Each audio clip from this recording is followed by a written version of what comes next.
The grand hall at the St. Regis in Aspen was bathed in warm golden lights, crystal chandeliers hanging like frozen fireworks over a polished marble floor. The air buzzed with the kind of tension you only feel when the world's power players gather in one room. It was invitation only. Only the most influential billionaires in America had received the sleek, black-embossed envelopes marked the Titan Circle. Among the names on the guest list, Warren D. Carlton, oil tycoon with assets across 6 continents. Isabella Ray, the queen of fashion tech who controlled 80% of wearable patents. Victor Lang, the Wall Street wizard with enough power to shift global currencies by a tweet. And of course, the chair of the event, Maxwell Trent, a suave, silver-haired media baron who had shaped American public opinion for 2 decades. As the billionaires exchanged laughter and insider deals over rare scotch and Wagyu sliders, a strange tension rippled through the hall. A man was walking in late. No entourage, no tuxedo, no flashy wristwatch. Just a black t-shirt, jeans, and a worn-out pair of sneakers. Elon Musk. Maxwell's eyes narrowed. A few whispered among themselves. He actually came? What's he doing here? This isn't a tech expo. I heard he doesn't play well with others. Elon walked in with the calm of a man who'd already seen the next 10 years play out in his head. He glanced around the room, offered a small nod to the bartender, then made his way to the open bar. No one approached. Some feared him. Some loathed him. But almost all of them had underestimated him at some point. Trent walked up, holding his champagne glass like a weapon of civility. Elon, didn't expect you'd show up. We thought you didn't mingle. Elon smiled without showing teeth. I'm not here to mingle. I'm here to challenge your illusions. The crowd quieted. Conversations faded into a hush. Trent forced a smile. Always the disruptor, aren't you? Elon turned to face the room, his voice loud enough to cut through the thick air. You've gathered here to discuss the next decade of control. Markets, media, manufacturing, money. But you're all looking at the world through a rearview mirror. Maxwell chuckled. And you, I suppose, are looking through a telescope? Elon shook his head. I'm building the launch pad. A few nervous laughs echoed around the room. But some leaned in curious now. He continued, you're all betting on legacy systems, energy empires, fiat manipulation, social distraction. But those systems are decaying. You think you're the future. You're not. You're fossils with Wi-Fi. Gasps. That was a direct hit, and Elon wasn't done. You control things with lobbyists and legacy contracts. I control ecosystems, transportation, space, AI, energy, satellites, and soon, human cognition itself. A few faces turned pale. Victor Lang sipped his bourbon and muttered, arrogant as hell. Elon caught it. Not arrogance. It's clarity. You see a stock market. I see the matrix beneath it. Maxwell finally raised his voice, tone sharpened with authority. Then tell us, Mr. Musk. Why are you really here? Elon's face turned stone cold. He slowly stepped forward. Because every empire falls when its rulers stop innovating and start maintaining illusions. And you're overdue. He paused, eyes scanning the room. And I've come to tell you that your illusion is over. The room stood frozen, a modern-day palace suddenly turned courtroom. Every word Elon had spoken rang like a verdict, echoing off gold-trimmed walls. Maxwell Trent, momentarily stunned, tightened his jaw. He wasn't used to being spoken to like this, not even by presidents. You think you can walk into this room and lecture us? Maxwell said, his voice cold, measured. You may have built rockets, Elon. But this isn't Mars. This is the boardroom of Earth. Elon took a sip of sparkling water, unfazed. Exactly. That's the problem. The silence broke with a soft clap, only one. Then another. It was Isabella Ray. The tech fashion mogul slowly clapped her diamond-ringed hands together, half amused, half impressed. You know, she said, as much as I hate his tone, he's not wrong. We have gotten too comfortable. Complacent even. Victor Lang frowned. Isabella, don't encourage him. He's here to stir chaos. Elon looked at Victor, tilting his head slightly. You manipulate hedge funds with algorithms you don't even understand. If chaos is a threat to your business model, maybe your business is the problem. That one hit hard. A ripple of suppressed chuckles passed through a corner of younger CEOs attending as silent guests of the elite. One of them, Ray Kimball, barely 30 and worth billions from quantum computing patents, muttered, damn. He's cooking tonight. Maxwell stepped back into the center. All right, Elon, he said, straightening his cufflinks. You say the system's broken. Then tell us, what exactly are we missing? Elon walked to the podium, not that he was invited, and tapped into the large display behind it. His own tablet connected seamlessly to the 110-inch OLED screen. Within seconds, data points lit up in crimson and blue. Global energy debt versus renewable autonomy. Satellite-based internet penetration in rural war zones. Private AI learning models outperforming government labs. Neuralink adoption scenarios with global education transformation. Starship deployment logistics beyond Earth orbit. These are not dreams, Elon said. These are prototypes or worse, already in testing. He clicked another slide. A world map appeared, except this one had glowing nodes all across deserts, oceans, and mountains. Within the next 5 years, legacy internet infrastructure will be irrelevant.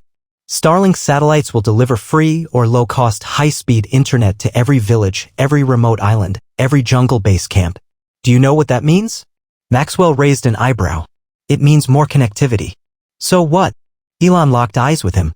No, Maxwell. It means no more media monopolies. No more information control. No more gatekeeping. It means the teenage girl in rural India has the same access to real-time education as your Ivy League grandchildren.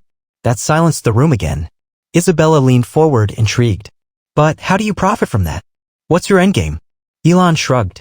I don't build for profit. I build for survival. Victor scoffed. Sounds like a convenient excuse for reckless spending. Elon turned sharply toward him.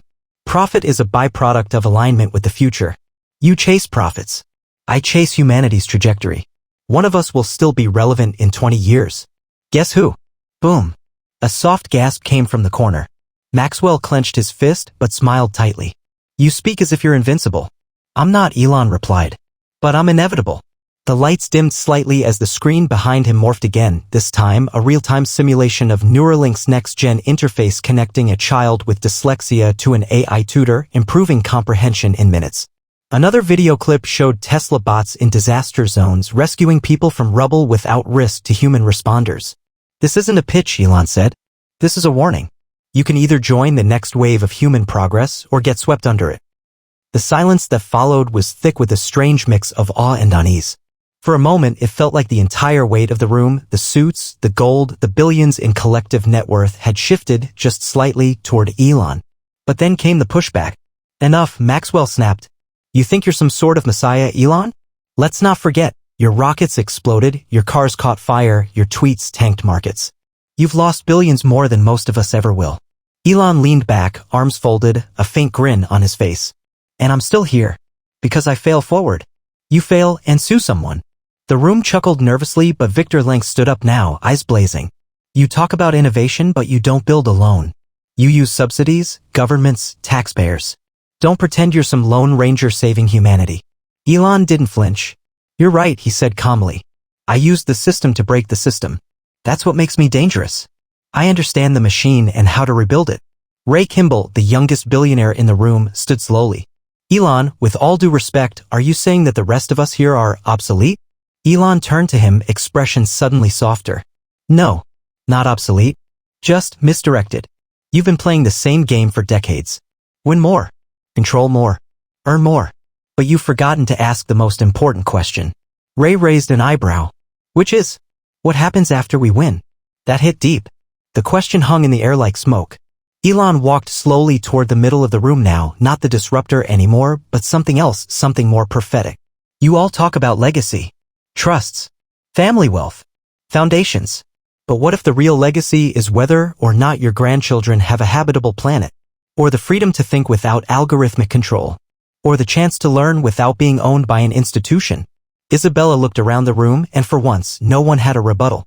Then Elon dropped the next bomb. You know what scares me? He asked, eyes scanning them one by one. It's not that the world is changing too fast. It's that the people with the power to direct it are too afraid to change with it. He paused. The air was still. You want to stay rich? Build something that helps humanity survive the next century. You want to stay relevant? Get your hands dirty. Stop hiding behind capital. Create. Risk. Disrupt. Or get left behind. Maxwell tried once more, reaching for control.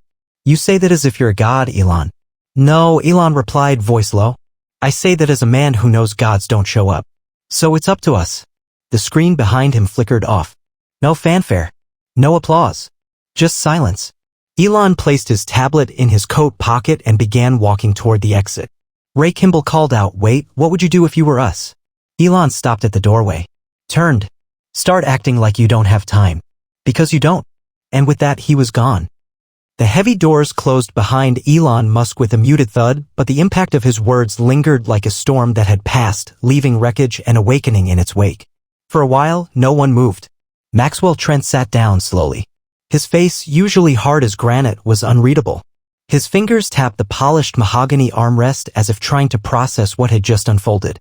Victor Lang pulled out his phone, pretending to scroll. But he wasn't reading anything. He was thinking something rare for him.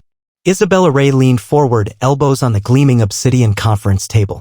He's not entirely wrong, she said, almost to herself. We've been operating like the future is a spreadsheet. But he's treating it like a survival plan. You sound like you want to join his cult, Victor snapped. No, she replied coolly. But maybe I want to stop building echo chambers.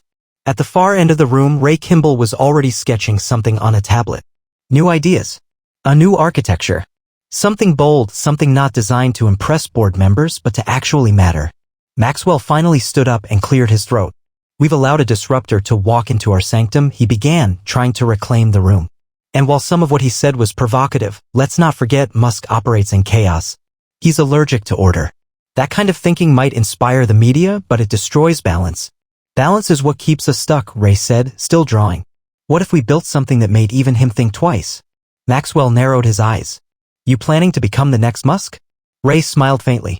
No. But I'd rather build a future that matters than invest in one that's safe. Victor scoffed. This is exactly what I feared. His visit is already infecting the young ones. Ray looked up sharply. You think I'm infected? No, Victor. I think I'm awake. That struck a nerve. The older members of the group, for all their wealth and influence, suddenly felt outdated. Not poor, not irrelevant, but no longer central to the story being written. The energy in the room had shifted, and they knew it. Isabella checked her calendar. He's speaking at the Global Decentralization Forum next month, she said. I'm going. I want to see where he's really headed with all this. Victor threw up his hands. This is madness. No, Isabella said, rising with a hint of conviction. This is momentum.